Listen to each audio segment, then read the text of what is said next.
Good morning, everyone, and welcome to Activities for People Living at Home with Dementia. We are proud to offer this series with funding from the Area Agency on Aging and the United Way of Tarrant County. These programs are recorded and are made available for viewing through a YouTube channel for future use. I'm your host for today's activities, Martha Brown. It is my pleasure to present to you Amon Carter Museum of American Art spokesperson, Peggy Spear.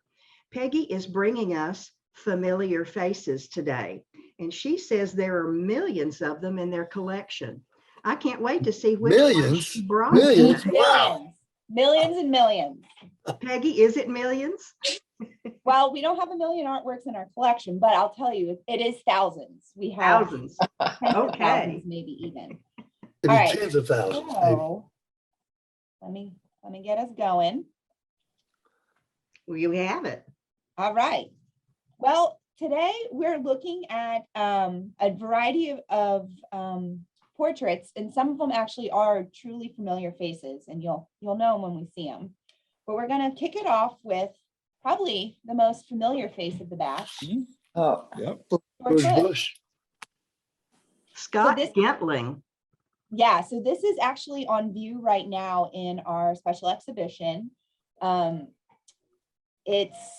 did a number of portraitures, Scott and Stuart, particularly Scott, during their creative years to make money. That was how they made a living, was through their portrait collection or portrait painting. So here we've got, sorry, I'm adjusting so I can see all of your faces.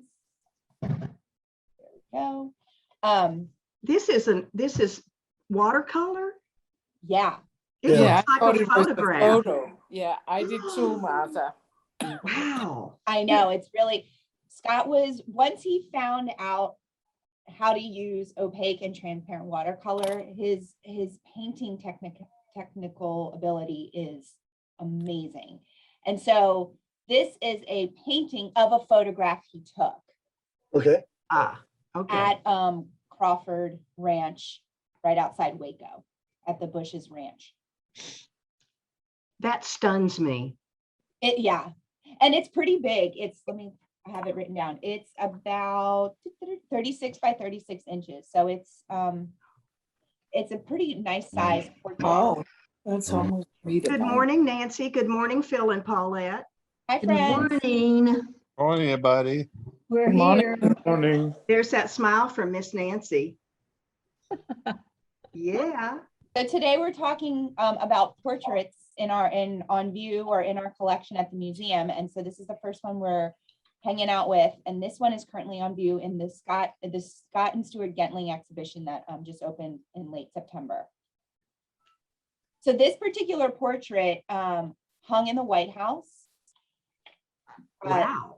Yeah, they were commissioned to paint this portrait. Scott painted it. Crawford. So they went down to Waco on the Bush's Ranch and walked around, photographed. They had a really nice relationship with Bush. Neither of the brothers voted for Bush, but they had a nice relationship with him nonetheless.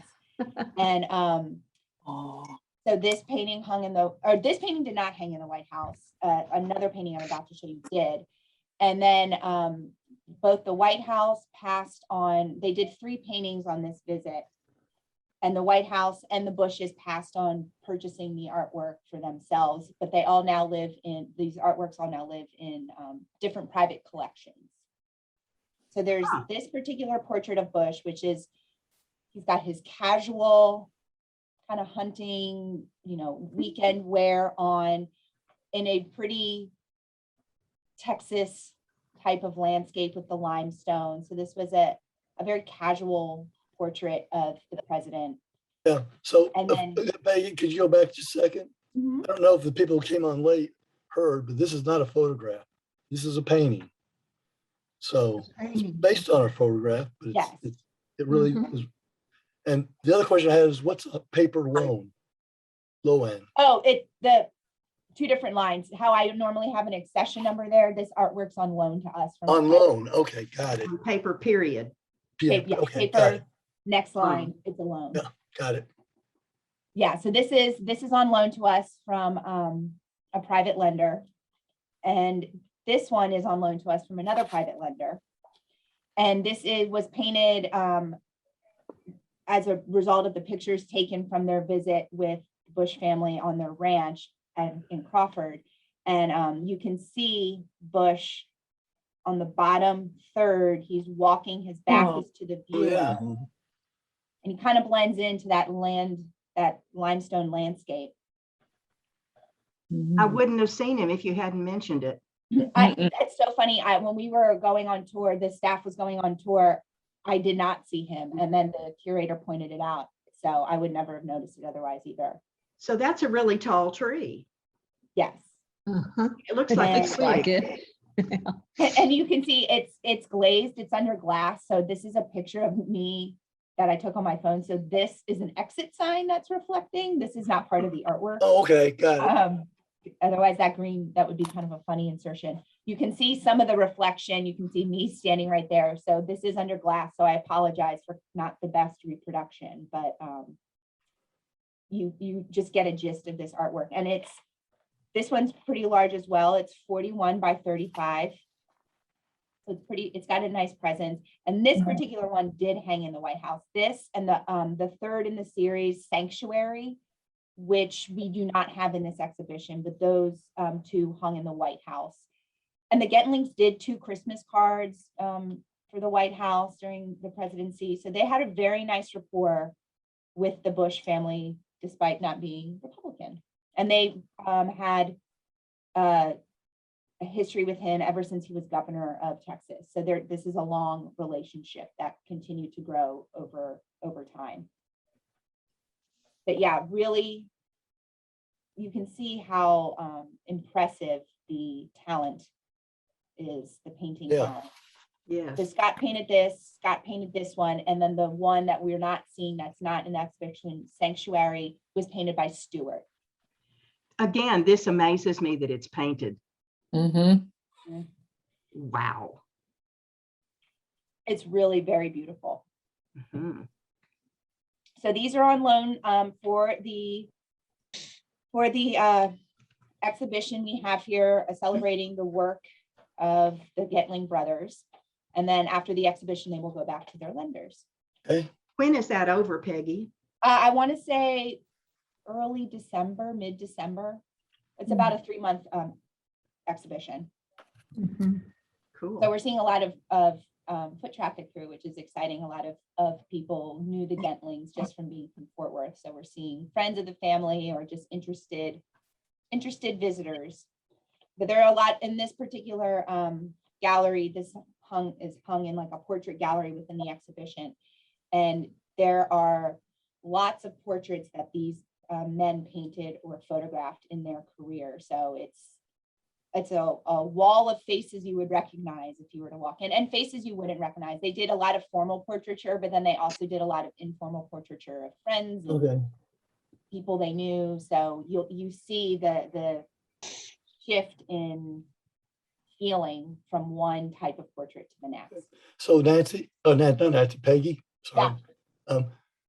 Are these pictures like online somewhere? Do they have like a web page that shows samples of You theirs? can visit the exhibition website, but not all of these images are photographed. Not all of these images are allowed to be photographed. So you will. I think there's around 170 artworks on view in this exhibition. So whatever is on our website is kind of just a sampling of the approved images that are allowed to be reproduced.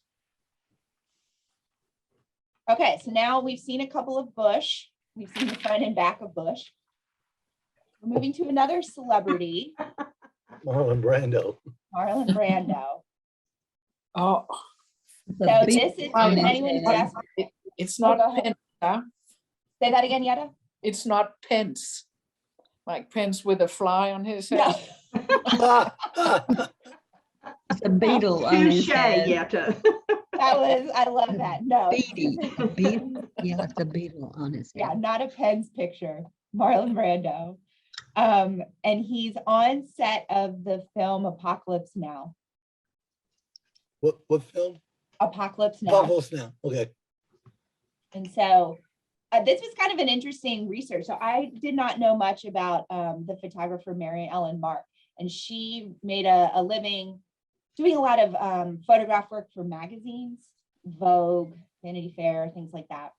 But she also was well known in the kind of the Hollywood world as being the film set photographer. And so she was on so many films, as the photographer, and was really interested in, because she cut her teeth as a street photographer. So she was really interested in capturing kind of that documentary style grit of the street photography, journalistic lens versus the polished portrait that we kind of saw with George Bush. This feels like a very polished portrait. Yeah. Whereas this has a little bit in just the grit kind of less formal feel to it. And she was really interested in that aesthetic. More of a working man. Yeah.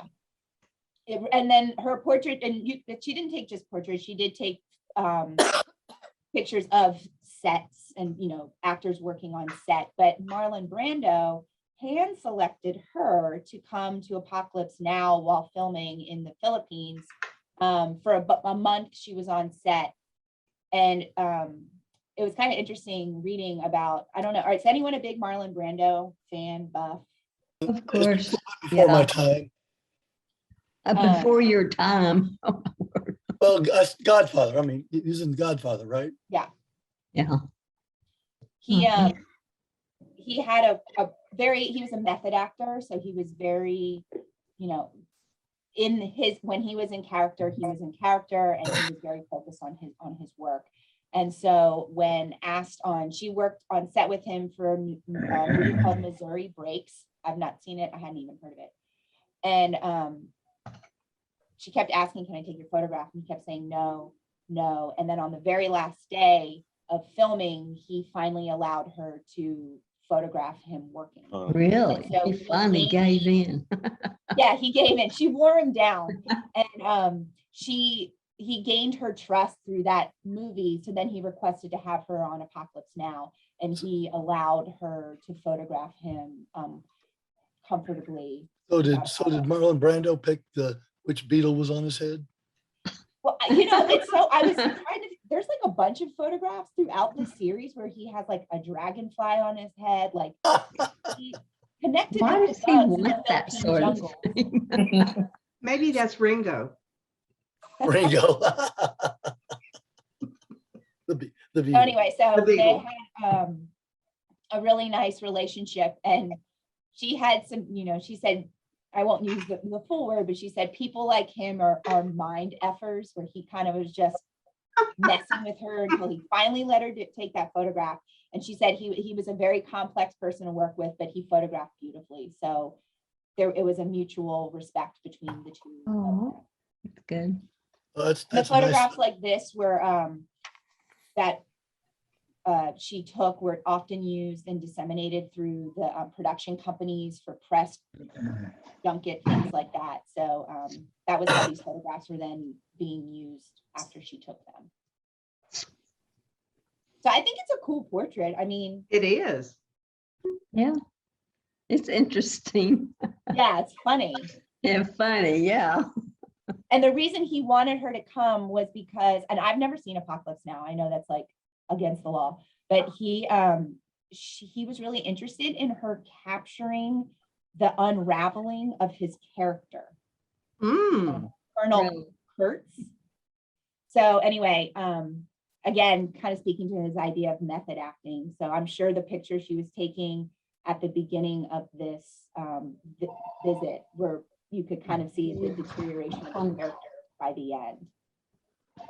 And she knew better not to come to sets on the first week of a film because everything was chaotic. So she would often swoop in when the kinks were ironed out. But she was very well respected in the industry, and both in magazines and in film. It's been a long time since I watched Apocalypse Now. Add it to your Netflix queue or whatever. Just, I don't know. I don't know if it's there or not. I know, Peggy, yeah. Well, you've got Maybe like 9 Amazon different Prime. platforms. Peggy, I've never seen it either, so you're not the only one. Okay. This and Shawshank Redemption. My family gives me such a hard time about not seeing either one of those. Oh, Shawshank Shawshank is Redemption. cool. I've seen that. I love that movie. I know. And my sister, every Christmas we joke, she just keeps giving me the DVD as like are you going to watch it this year? Are you going to watch it this year? And so now the joke is like, I'm never going to watch it, but she just keeps giving it to me.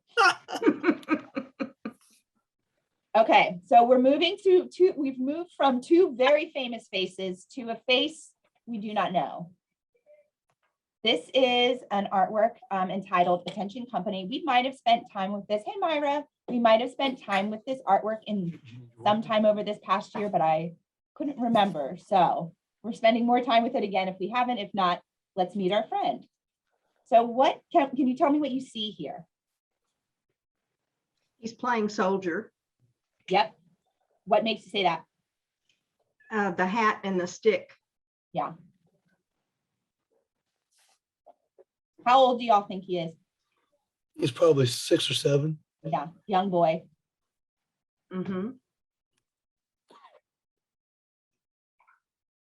It doesn't look like he has a lot to work with from the background. Yeah, so any guesses on what you think that background might be? It looks like Don, you go first, and then I don't know who's speaking also. it looks like a wall where they might put up posters or something, and they wear off over time. I'm not sure. It looks like it's indoors or not. Probably You're right, not. and we can't tell either. That's always something we kind of speculate. It is. You can tell it's wood. You can see kind of the engraving, initials carved in. And it does look like worn advertisements of what we don't know, but there is that almost kind of like a city wall, like if you see scaffolding in a city, or maybe it's inside of a bar or something like that, it's not that this kid would be in a bar, but maybe a restaurant or something like that. I'd say this young man looks pretty nicely dressed for the period. Interesting. Okay, let's talk about that, Don. What makes you think he's nicely dressed? Well, the clothing in general is matches. It matches. Okay. But it looks like the vest is a little frayed around the edges. Yeah. It looks like there's a hole in one of the sleeves. So by nicely dressed, I mean he has the vest and the the jacket and the pants. And it probably was a nice outfit at one point. Yeah. Well made and to start with, yeah. Yeah. Probably inherited down from brothers. Mm-hmm. I think you're exactly right. Good point. Yeah, this is seen a life on other children, brothers, cousins, something before him. But yeah, he's got the patch on his arm, the fraying of the piping, and then And the buttons. that button. But so match, yeah. Yeah, and I have to say, this reproduction does not do justice to how lifelike this painting is in real life. It's life size, so it's as if that little boy would be standing in front of us. I have the dimensions written down. It's 28 by 49 inches, so it has a life size presence, and it's painted in the style trompe-l'oeil. And I might have used this word in the past, but it's a French word that translates to full the eye. And it looks as if we are looking, that this is an actual person standing in front of us. The attention to detail, the crispness of lines, you cannot see the artist's hand at all. Every brush stroke is just as if it were the fabric, the newspaper, the wood. It's impeccable. And this particular artist was known for his ability to remove the artist's hand and make his still life as realistic as possible. In a different way than George Bush. Yes. Yeah. The Getling brothers weren't always painting in a trompe-l'oeil. They were very good at creating realistic, but it was not, we knew we weren't looking at we knew we were looking at a painting. Here it was the goal to make it feel as if you had to do a double take. Is this real life or is this a painting? Amazing. Okay, so Interestingly, didn't we see this picture when you had a presentation on hats? yes. Good I memory. remember the hat. Yeah, that hat. And so we've been doing this painting. It's hung in the galleries right now. So we've been wearing this painting whenever we are in the galleries. I like it. Go Peggy. Our fashion forward hats.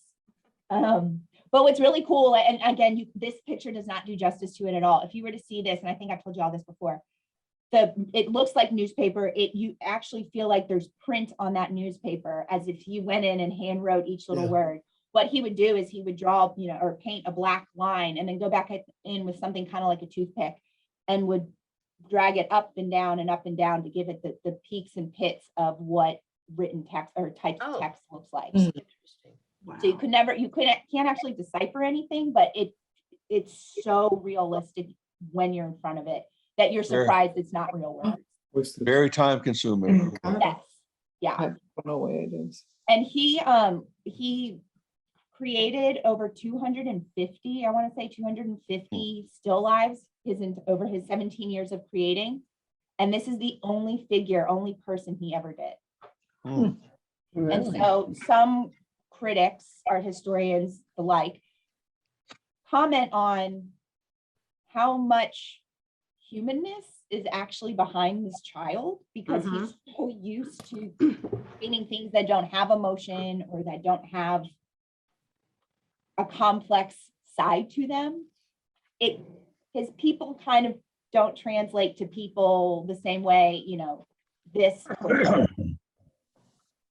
Does anybody speculate as what kind of event he might have been at? It looks like he's almost standing there or as if a parade is going by on a Memorial Day or something like that. Well, if you look at the date, it's 1878. So it was painted after the Civil War. He was he definitely was not alive during the Civil War. So he's probably heard stories of family or just the legends of soldiers that have been passed down. And so not that he's reenacting anything from the Civil War, but war is still very fresh in Americans' mind. So we don't know if it's a parade. We don't even know if this is a real person. This could have been sketched from a photograph or a live model or something the artist created in his mind. So we don't know anything about this particular person. Looks very young. Yeah. And his, because he was a still life artist, things like the newspaper look real. This wooden pole looks real. The brass buttons, the brass buttons that are rounded, kind of hollow in the back. He nails that in texture and in depiction and size and everything. So the details surrounding the boy have a very accurate presentation. It loses a little bit in the face where he seems almost frozen, and we can't read much on him as a person. No emotion at all. Yeah. But You ever seen the face of a soldier on parade? It's like that's what they are. They don't ever show much. Yeah. What an interesting connection, Phil. I have heard a lot of things about this painting, and that is not one of those connections. So thank you for sharing that. All right, we've got one more artwork.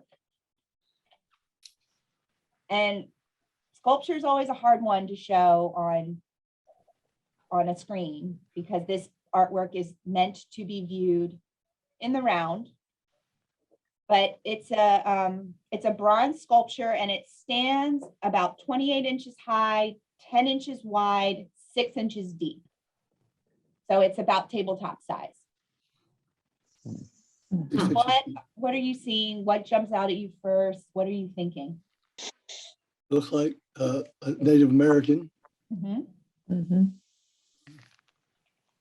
Looks What indications, what attributes on this person make you think that? the hairstyle. Mhm. The Yeah. shoes. His shoes, Shoes. yes, his moccasins. Is it a he? It's a he. Yeah. And he's a Sioux, he's an actual person. The artist met him out west. He's a Sioux Indian, and his name I cannot pronounce. I don't know how to pronounce it. But it is, I'll spell it for you, just have it written down. Najiyankte.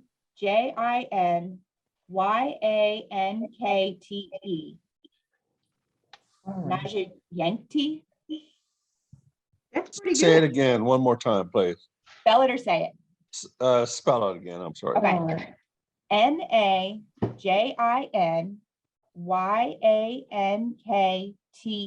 It's all one word. Javanta. Ati or something like that. Yeah, I'm not sure how to pronounce it, but that is the man's name. And he was a Sioux. And Calder ended up having there was one other Sioux Indian he met, and his name translated to kills an enemy. I don't have his Sioux name. And so he, through these relationships, was really interested in depicting the American Indian as a dignified man versus the typically traditional depiction of American Indians as the wild savage, Mhm. the one who needed to be tamed. So this sculpture was not radical, but a very different point of view than what people were used to seeing during this time in history. I think I've seen this one before someplace. Yeah. From what I can understand, there are only, I think maybe like 3 versions or 6 versions of this sculpture.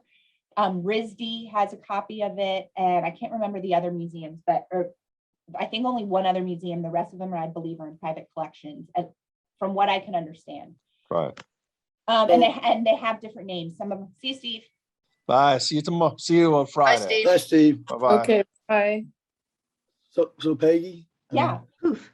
What kind of, is that a robe that's wrapped around? Because his arms look like they're inside the robe. Whatever You're it exactly is. right. It looks like a blanket of some sort. Blanket, yeah. Hard to tell the material, but it could be trade cloth, which is that red felt.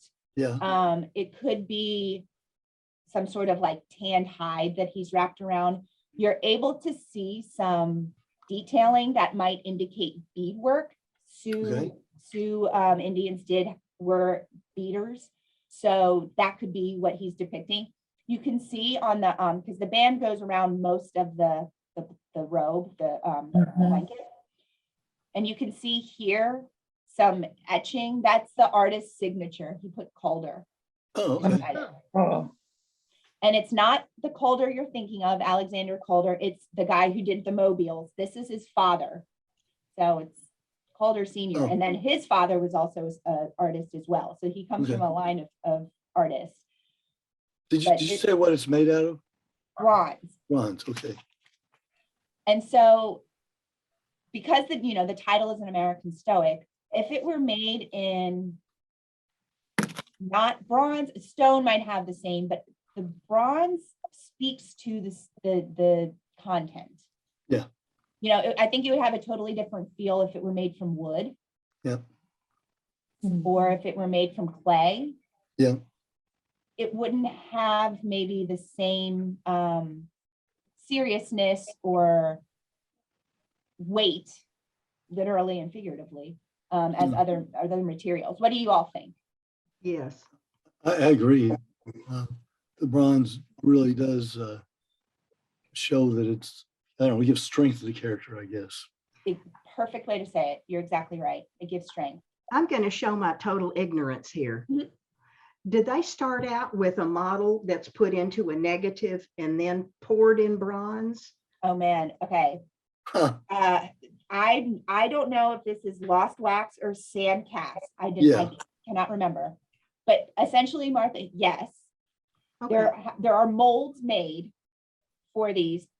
Depending on the cast method, Mhm. the artist can go back and add some detail in, or it's harder to add, like some of it is solid bronze through, some of it is hollowed, depending. Casting is one of the most complicated things, the same with like Yeah. some photographic processes, where I cannot explain to you all the nuances and differences. Yeah. The lost wax often allows the artist to insert more detail, because they can go in and put hand marks on the wax, and then that wax will dissolve when they pour the whole thing. I cannot remember for the life of me what casting method this was. Okay. Martha, have you ever been to Williams Square and seen the Mustangs at Williams Square And In Las Colinas? in yes, Las yes, Colinas? yes. Uh-huh. Well, in the building there, they have a small museum with some wildlife sculpture that's done by the same artist that did the horses, but they also have a film Mhm. which details how the Mustang sculptures were done, Ooh, where they were done, and how they built a macaque and how they increase the size and stuff like that. So if you want to learn about casting, that'd be a good place to go and just learn a little bit about it. Phil, thank you so much Thank for you. that. So years ago, I created a cheat sheet. There was a time that I blacked out and learned all of this and could never regurgitate it again. So I'm just going to give you the quick paragraph that I wrote. Okay. Sand cast method to create sculptures, blah, blah, blah. Lost wax process provided richer details and heavier texturing and allowed the sculptor to make modifications to his model during the production. The sand cast, so like if you can think of sculptures that might have more pieces flying off of it, it allowed for that, or like more minute details.